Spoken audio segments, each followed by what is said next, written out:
have to understand is that nobody wrote the New Testament. The New Testament is an assembled library, small library of documents. They had to make a major discussion of, are we going to have the Hebrew Scriptures in their Greek rendition in our Bible? Will the Bible start with Matthew? Will the Bible start with Matthew? Or will the Bible start with Genesis? Many highly popular writings were excluded, some of which were even more popular than the books that were accepted. What is straight thinking and proper thinking? And that discussion is not just theological, it's social, it's political, and the answer to those questions is determined by a vote. What are the right books to read, and what books should not pass before the eyes of the faithful? What books should be forbidden for their reading?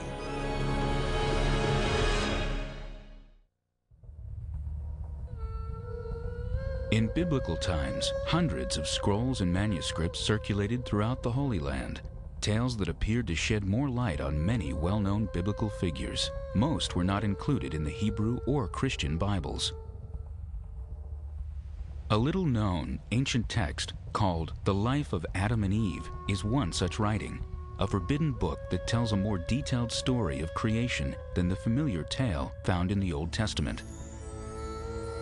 Eve said to Adam, "My Lord, would that I might die.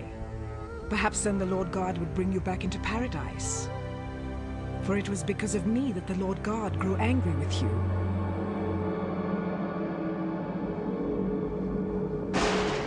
There are jealous angels and a far more devious and persistent serpent.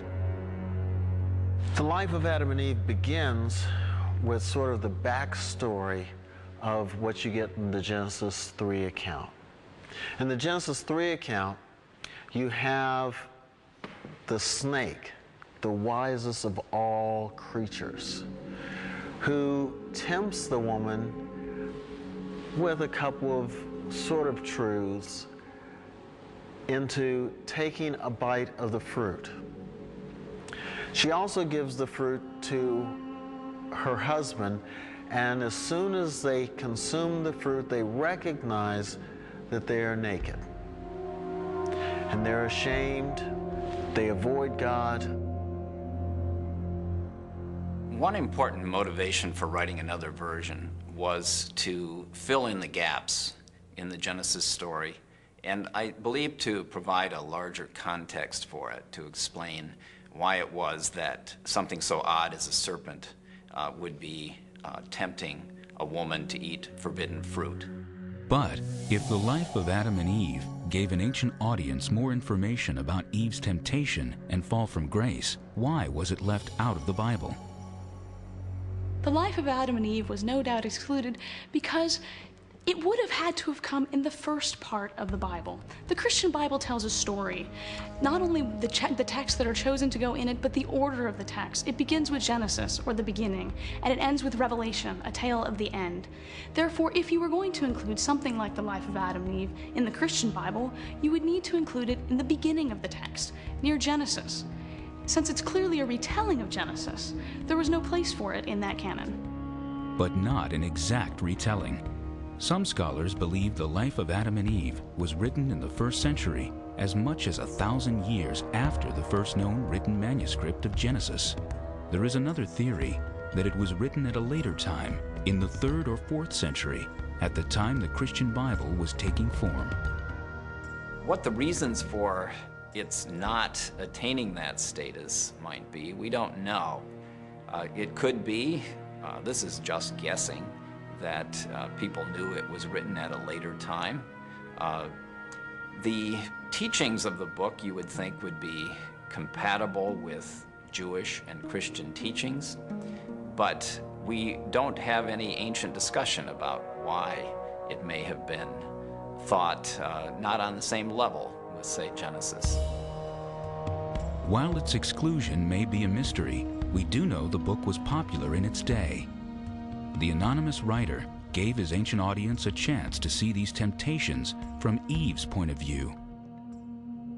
It is a surprising tale of deceit and betrayal, far different from the version found in Genesis. In The Life of Adam and Eve, Eve seems to be an innocent victim.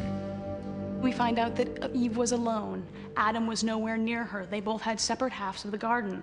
We also find out that the guardian angels who are supposed to protect Adam and Eve are gone.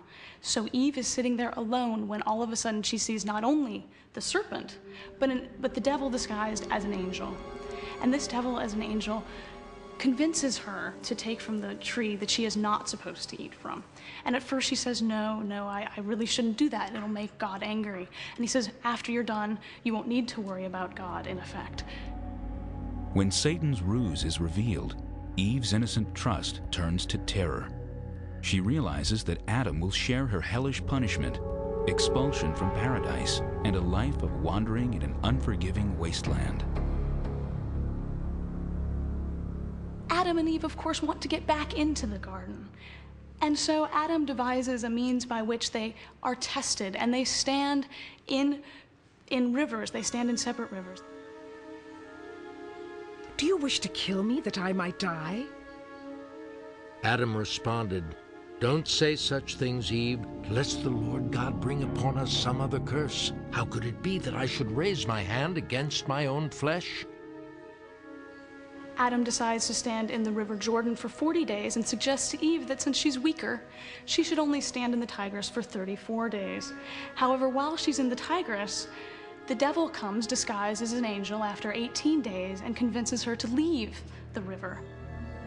"The Lord God has heard your lamenting and accepted your penitence.